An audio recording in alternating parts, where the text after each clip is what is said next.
Welcome into another podcast by Jesse Williams. This one is going to be titled Common Sense Conversation. So, I have recently given you an episode of the Dads in Timeout sports show, which is posted and has gotten some views. I appreciate all the views coming from everybody that I have spoken to. I also posted a Christ in a Culture War podcast, which is doing a little bit, and I appreciate all the listens to that. But I don't want to constrict myself to talking about just Christianity and sports. Not that, obviously, to me, the most important thing in my life is my faith. But I would kind of like to talk today it's probably going to be a rant and a ramble. But it's one of those things that there's a lot of things that I've been listening to. In precursor, I've been watching a YouTube video from 2019 with Joe Rogan and Alex Jones. So before you freak out, I don't co-sign everything by each one of those individuals. But I want to talk about this new podcast coming out, which is called Common Sense Conversations, which is basically the platform where we have a dichotomy in this country where everyone seems to want to be far left and far right and not listen to anybody in the middle. And then everyone on either side is evil or crazy and all that. So there's just a couple of things I want to talk about. I don't have the fan plugged in. As you can see, it's not plugged into the back wall. There's some issues with my air conditioning going on. So this podcast probably won't be super long. It actually might be a short clip. So I want to address some things. Number one, if a person votes for Donald Trump, that does not mean that he is a diehard Trump supporter and that he views everything in the scope of that the election was rigged, that he's a Q conspiracy guy, and that he co-signs everything associated with the character of Donald J. Trump, right?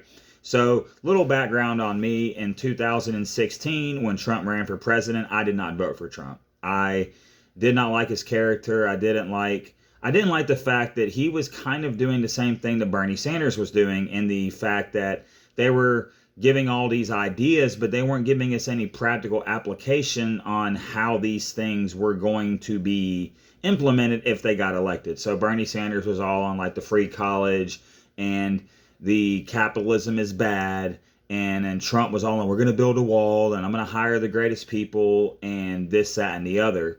And so what happens is that if you're a diehard right-wing Republican, everything the Democrats do is bad. No matter if they pass a good bill, they never get the credit. And the same thing with Trump. And I have noticed this with a lot of my Democratic friends, is every time that I talk about good economies under certain presidents, they were like, well, that's just because the other president put stuff in play. Listen, I voted Republican before. I have only voted for one Democrat in my life, but I am not a member of a political party. I am not a Republican. I am not a Democrat. I used to probably consider myself more of a libertarian, but now I feel like the Libertarian Party has been taken over by crazy people. So in 2008, Ron Paul, I read his book, I think it was called Revolution or something, The Revolution. I can't remember. It's a really good book. I agreed with a lot of it. I also understand that the gold standard was something that we were taken off of a long time ago, and the Federal Reserve has way too much power. The government prints a bunch of money. And I also realized that in 2000, because I think Ron Paul was running in 2000, this book came out in 2008. He was running in the primaries. 2012, he ran as a Republican because you don't win in the third party system. And then of course, he didn't win the nomination. He started the Liberty Report. His son Rand Paul ran. And so a lot of ideals of a small central government.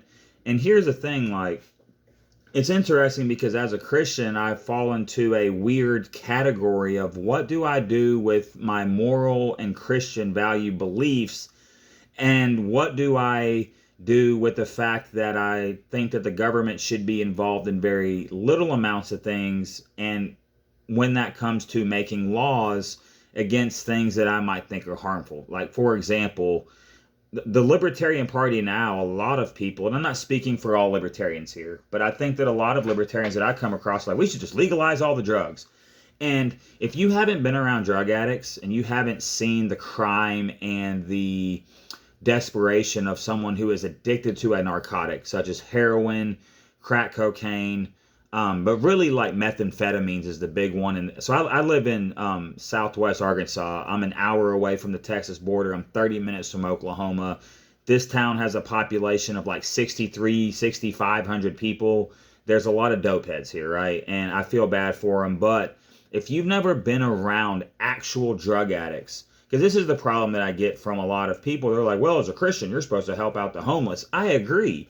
But here's the issue with that is that you see people on the street, you don't know their story. You don't know that this person is actually trying to get help. So if you run around and so I used to go to downtown Little Rock and go places and hang out after 10 p.m. You can just imagine what that is. I'm not saying I'm proud of it. I'm saying it's part of my history. So I used to go to bars. And there would always be homeless people down there, and they all had a story. And I literally had a guy that was homeless. I felt, whatever. I gave him $20, walked by him 30 minutes later, and he asked me for more money. And I'm like, bro, I just gave you $20. I've literally seen people take my money and then go buy alcohol or drugs with it. But these are the people with the signs is like, hey, I need work. And so differentiating, I can't even say that word, trying to find the difference between the people that are really needing help and the people scamming is a difficult thing. Because I raised this issue when I was in youth group in church. I was like, why are we going to Dallas and Chicago, and why are people sending missionaries to Africa and China and all these other places? Well, they're probably not sending to China because it's illegal there, but we're sending people to all these places. And I grew up in Little Rock, and we're not witnessing to the people in our neighborhoods, like that are around the church that we go to. And they were like, oh, it's dangerous. And I'm like, Southside Chicago's not dangerous? Like, Dallas isn't dangerous? I mean, we were going to Branson and putting on puppet shows and going to Silver Dollar City, which I never went to Silver Dollar City. We went to a couple of matinee shows, and they were really good, but it's like, what are we doing here? And so what happens is you have dichotomies that are painted for people on different political spectrums, right? And then you just start looking at it, and it's like, okay, so you have these super rich people in Congress that don't pay a lot of taxes that are making these laws, and they're supposed to be representing people in their district, but nothing they really seem to do seems to be actually representing the people. And so it becomes one of those things that if you watch Fox News or you watch CNN and that's all you watch and you don't compare and contrast, then you're going to be programmed to think that everything that they tell you on that specific news channel is what is, right? And so my biggest problem with the state of the culture today is that, and this is, once again, I stated in the last podcast, I'm not in a culture war just pointing out everything that I hate. But the problem is in the last 10 years, maybe 10, 15 years, our young people have lost the ability to critically think, right? So when you bring up things like objective morality, when you bring up things like, hey, listen, okay, I'll give you a great example. I have people all the time, and I have talked about this on a podcast before, and I have rambled on about this on Facebook. The biggest thing that irritates me the most is when people say that all religious systems basically say the same thing. And it's like, it's just factually not true, right? So Christianity claims that Jesus is the only way to God, no matter how you twist it or want to be like, well, if you look at it this way. No, like, if you read this entire book, it literally says that the only way to spend eternity with God is through Christ, his son, who is part of God. Okay, so then you have, and Christianity claims that Jesus died on the cross, and it claims that Jesus rose from the dead. Well, if you go and study Islam, you will realize they don't think that Jesus died on the cross. They definitely don't think he resurrected. They definitely think he's going to die in Armageddon. And if you look at the description of the Antichrist in Revelation and then compare it with what the Muslims believe the Mahdi is going to be, their last Imam, the 13th Imam, I think it is. If I got the number wrong, apologies to anyone who practices Islam. It's very similar, right? And so I'm not saying which one's right or wrong, even though I think Christianity is right. What I'm saying is those two systems contradict each other, right? So if I tell you that 1 + 1 is 2, and you tell me that 1 + 1 is 3, and you're not doing some crazy theoretical mathematics, we're going to get to a point to where someone has to be right and someone has to be wrong, right? If you tell me that George Washington was born in the 1700s and I say no, he was born in the 1800s, that's 100-year difference, right? And you could say, well, in between, well, no, because he died in like the late 1700s, according to history, and you say he was born in the 1800s. Well, if I say that he died in 1790, whatever, let's say 1798, because I don't remember the exact year, and you say that he was born in 1805, well, if he was born in 1805, he could not have died before then, right? So those things contradict each other. So then you have religious systems like Judaism, who believe everything that Christians believe in the Old Testament, but are like, hey, that Jesus guy wasn't a Messiah. There's a direct contradiction there. So those two systems cannot be true. Okay, so you look at Buddhism. Buddhism's like, hey, it was just Buddha taught about the sevenfold path, and I'm drawing blanks, but like it's more of a deny yourself. Basically that desire causes suffering, so you need to get rid of desire. And okay, so then it may not have a super religious belief, so Buddhism may not contradict Christianity, but Christianity contradicts Buddhism. It's like, no, like the way, like Christianity is not about live your best life now. I don't care what Joel Osteen tells you. I don't care what none of these prosperity gospel preachers tell you. That's not the message of the Bible. Right? So those contradict each other. Okay, so then you have Mormonism, who believes that they believe a lot of crazy things. A lot of Mormons don't know this, but they believe that Jesus and Satan are brothers. Well, the Bible does not believe that Jesus and Satan are brothers, so that's a contradiction right there, right? So my point is, whether or not which one of these are correct, I've already specified which ones I think are correct. But if you think it's correct, then it's okay. We disagree. Like, we have differing points. And so the easy way is like, well, they're all the same. We're all going to get the same place. Well, if that's the case, and if there is a God, and this God created all these religions, and we've had all these wars and disputes and debates, then God is a God of confusion. And the scripture tells us that our God is not a God of confusion. So my point is, and that's where I get into like objective morality, where someone's like, well, what's true for you is true for you, and what's true for me is true for me, and we can just have our own truth. And it's like, okay, that's okay when it comes to opinions. Like, I can be like, yo, I think pineapple on pizza is all right. I don't think it's great, but I'm not against it. And there's some people who are like, never pineapple on pizza. Well, that's an opinion. It doesn't really mean anything. Like, you can like you don't have to have pineapple on your pizza, and I can have pineapple on my pizza, and we can be cool. Like, it's like, whatever, bro. Like, we just have different tastes. But when it comes to matters of the soul and what is correct and what is right and wrong, like, so if I say it's objectively, like, I believe in objective morality. I think certain things are right and certain things are wrong. So people will tell me that there is no way to understand, or I'm trying to think of the phrase. They'll say there's no way to understand truth, and they will say there is no objectively correct statement. Well, here's the problem. You just made an objective claim, and so now your objective claim cannot be true because you told me there's no objective truth. Like, it's literally logic. It's literally saying, okay, like you say that, like you're saying that there is no objective truth. But you're objectively saying something. You're making a statement. So your objective statement cannot be true. So now your objective claim that there is no objective truth is now absolutely false because you made an objective claim.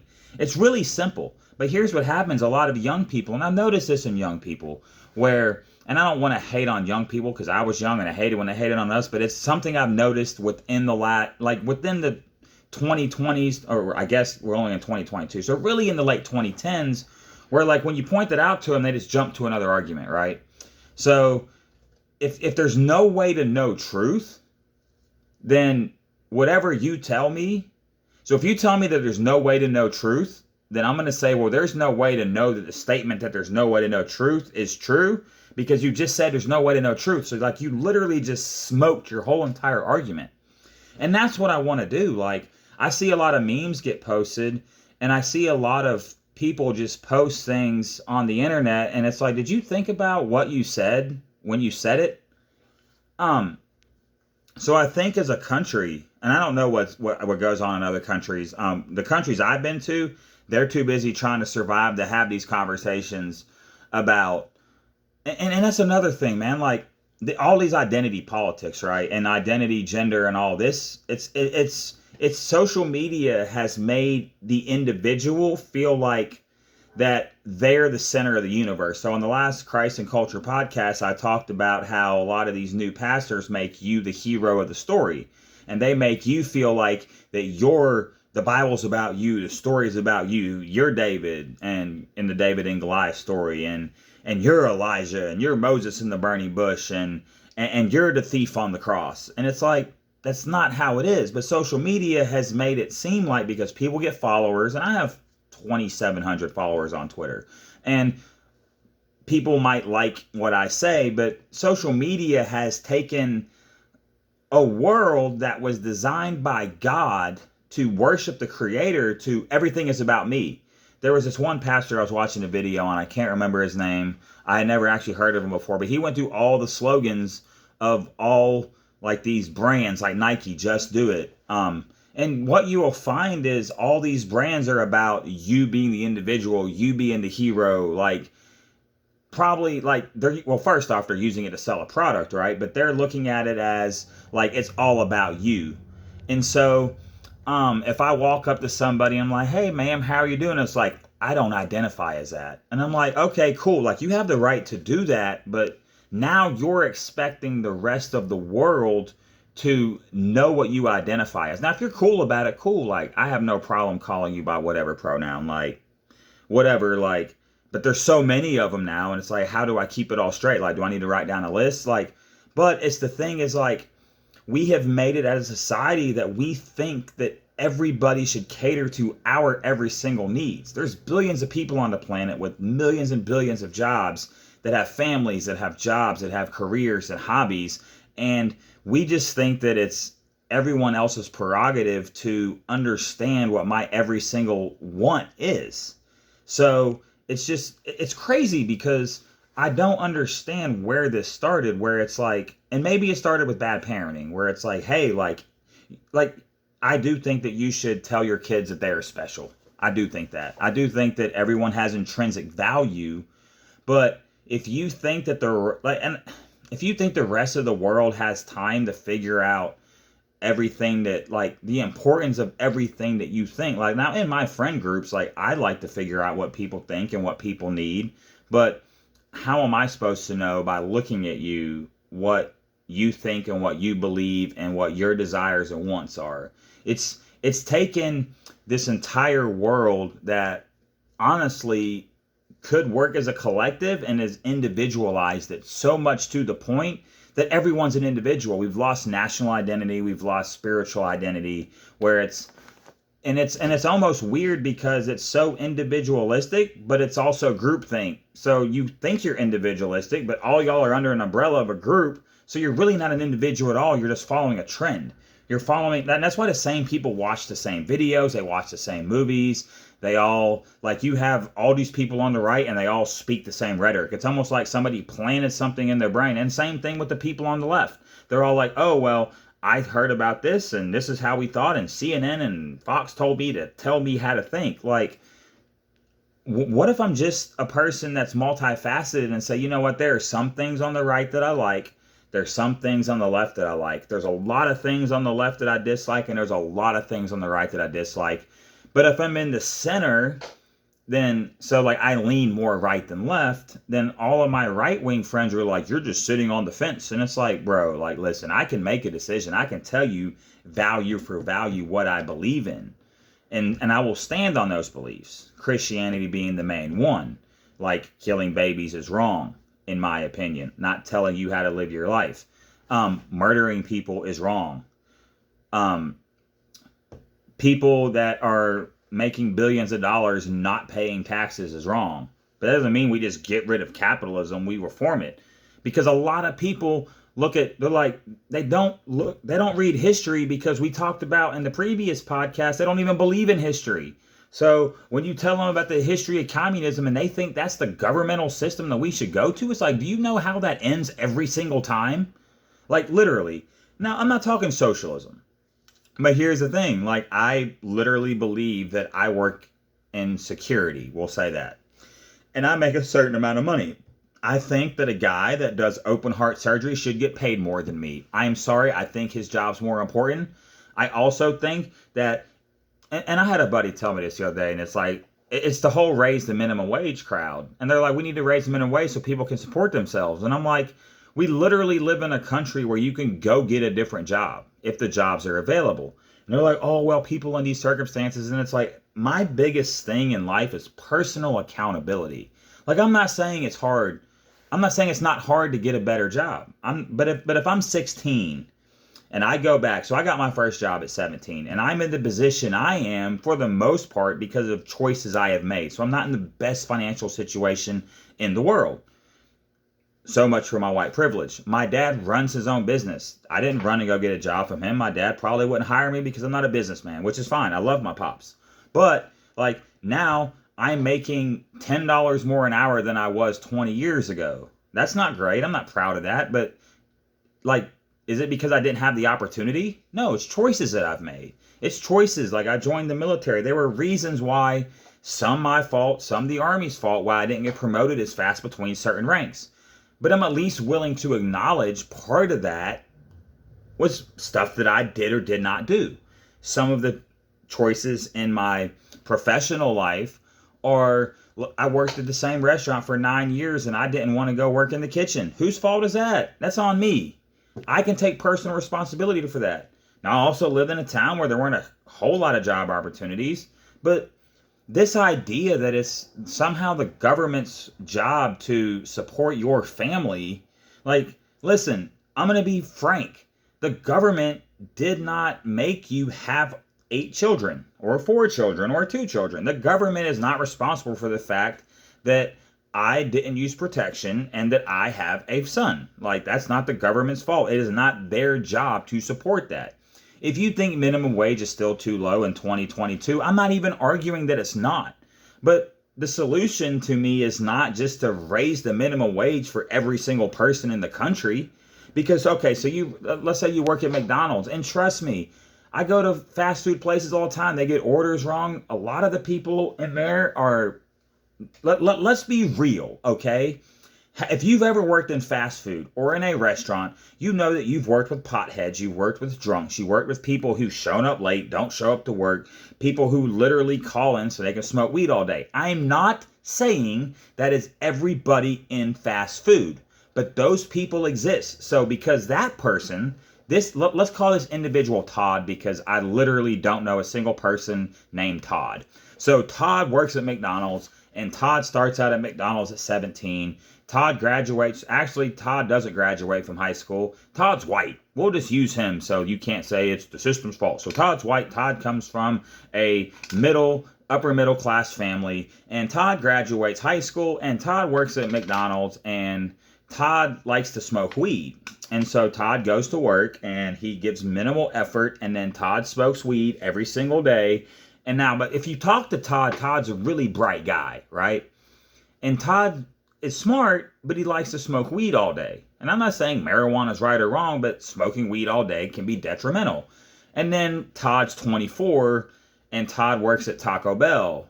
And Todd gets offered, Todd's really good at making tacos, he's really good at making quesadillas. And they're like, hey, Todd, do you want to be a supervisor? Todd's high when they ask him this. He can't pass a drug test to be a supervisor. I don't know if that's Taco Bell standards. It's just an example. And Todd turns it down. Now Todd's 30. And Todd works at Walmart. And Todd stocks. Well, Todd works really hard. But Todd likes to smoke weed and get drunk on the weekends. Actually, Todd gets drunk every single day. So Todd gets offered a position. But once again, it's required that Todd needs to take a drug test. And you could be like, why should they drug test? I'm like, listen, the same reason why you can't go work heavy machinery if you're drunk, because you will literally hurt yourself or somebody else. Now, Todd, once again, is not a real person. But are we going to now say, let's say that there's 1 million Todds in the country. So it's the government's fault that Todd, and by the way, Todd goes and has a bunch of unprotected sex. So Todd now has 6 kids, a current baby mama, and owes child support for, let's say, 3 of his kids are, okay, so Todd's got a baby by one baby mama, a baby by another baby mama, and he's got 4 by his current baby mama. Let's say they get married. Okay, so now he's got a wife, he's got the 4 kids and the 2, and he's paying child support on the 2. So now is it the government's fault that Todd didn't do anything with his life? Like, we might really like Todd, but let's say there's a million Todds in the country. Okay, so now it's the government's responsibility to raise the minimum wage. So now Todd gets the minimum wage up to $16 an hour. And now Todd is making the same as a guy that works at Taco Bell making tacos as a person that is doing security at a major corporation. So now the person that was making $16 an hour when Todd was making $11 is now getting paid the same for Todd to make tacos. So now do we raise the pay for the guy in the security position? Okay, so now the guy in the security position now makes as much as the supervisor. So what do? Let's say this is me in this scenario, and I get raised to like $20 an hour. Well, my supervisor makes $20 an hour. They're in charge of me, so now we have to raise their pay. Okay, so now they're making as much as the manager. So now we have to raise the manager's pay. So when we actually look at this, do we understand that a simple raise the minimum wage, which the minimum wage in most states has gone up. Now, the minimum wage in Alabama is ridiculous, right? My point is that, and I'm not saying there's anything wrong with working at McDonald's. I am saying that from an economic standpoint, you have jobs, starting out jobs, like a cart pusher at Walmart. You start out as a cart pusher. 20 years later, if you're a cart pusher and you're not, let's say, and there are exceptions to this, there are people that have mental and physical limitations that may not be able to move up, right? Not talking about them. We'll set them over to the side. But you are a perfectly functioning, fully physically able-bodied person with a brain that works. Is it the government's fault that in 20 years you never elevated yourself? So we have to raise your pay because you're lazy? And once again, I'm not saying that everybody falls under this. But I've worked for Walmart. I've worked for other fast food joints. I've worked in regular restaurants. And what I mean by regular restaurants is sit-down restaurants, right? And I've seen people who can smoke weed and be the supervisor and be just fine. I have seen people that smoke weed and put out terrible work ethic. So we're just going to blanket everybody and make sure that every single human being can provide for their family despite what their habits and their lack of work ethic may be. Because here's the thing, most places now, they don't even fire you if you're bad at your job. If you show up and you don't show up visibly intoxicated and you do your job to like the very minimalist level, they're never going to fire you. So we have that. So now I'm not saying that I'm dogmatic and like, hey, like minimum wage should always stay the same. But it's like, listen, bro, like I think everybody should look in the mirror and be like, hey, like how can you make your life better? Start with that. And if you've done everything you're supposed to do and you just have bad luck, okay, I'm not talking to you, okay? And I'm not saying that having 4 kids is a bad thing. I'm not saying that, I think that if you have multiple kids by multiple women, that's a financial burden. I don't think that's right, but hey, do you? Like, I'm not telling you how to live your life, but then don't come blame the federal government for the financial positions. Like, I don't have good credit. I'll just tell y'all straight up. My credit's so bad, they won't take my cash. Is that the government's fault? No, it's my fault. That is my fault that I don't have great credit. It's not the government's fault. So now should the government raise my pay so I can support myself? No, I worked my butt off. I started out stocking. And I got a hookup because I worked in the Army with this guy for 2 weeks. We got super cool, I just try to make good relationships with people. Get the job at Walmart. He's going to go active guard. Guess what? He's like, you work really hard. My boss wants to hire you, and I'll put a good word in for you. I worked there 3 months, and there were people super mad that I got a $5 pay raise. Guess what? I earned it. I worked hard. I kept my head down. I did what I was supposed to do. I'm not patting myself on the back because there are times I didn't. But we have to start every conversation with this with personal responsibility. Now, we get into college debt. I get it. I think that was a whole scam with 18-year-olds. But here's the problem. So are we going to forgive all the current college debt? So what about everybody in the past that paid off all those loans that y'all say were a scam? Are we gonna back pay them too? Said y'all are all about fair and equality and all this. Are we only going to forgive current student debt? Or are we going to say, hey, the thing has been a fraud from the beginning, and now everyone that ever accrued college debt through student loans, we're now going to go ahead and forgive all that debt too? Or is it just about your generation? Is it just about you? And that sounds a little harsh, but it's like, no. You're like, well, no, you don't have college debt anymore. It's like, yeah, because I paid it off. Like, I had student loans. I paid them off. I had two of them. I had Mohila and I had Citibank. They took my whole taxes 1 year to do it. And the other one, I dropped them like a $2,300 check. Like, I didn't have, because you know what? As I went along, I was like, you know what? I had a couple of student loans. And I was like, you know what? I'll drop out and work. I'm not going to take any more student debts out. I joined the military and I got a lot of my college paid for. I made that decision. I'm not saying you have to join the military, but there are ways. What about the person that went and got a 4.0? The person that, while you were partying or while you were kicking at the movies, and this is me, so I'm not saying y'all, this is me too. Disclaimer, I did not get a full ride to any college I ever went to. I did not make a 36 on the ACT. I didn't even study for the ACT. I made like a 23. That's my fault. I didn't study. I went to the club and then showed up without a pencil and a calculator. And I am smart enough that I made a 23 BSing, right? Is that the government's fault that I didn't get what I needed to do? Now, when you start talking about lower demographic communities, I don't want to even get into that because that turns into a whole racial conversation. And my thing is that every human being should start off with personal responsibility. And if you have done everything right, because there are government programs that help people. Like, I am not against government assistance. I'm not against people getting help. Like, I'm really like, listen, I was with a girl that was on food stamps. She's the mother of my child. I'm not against it.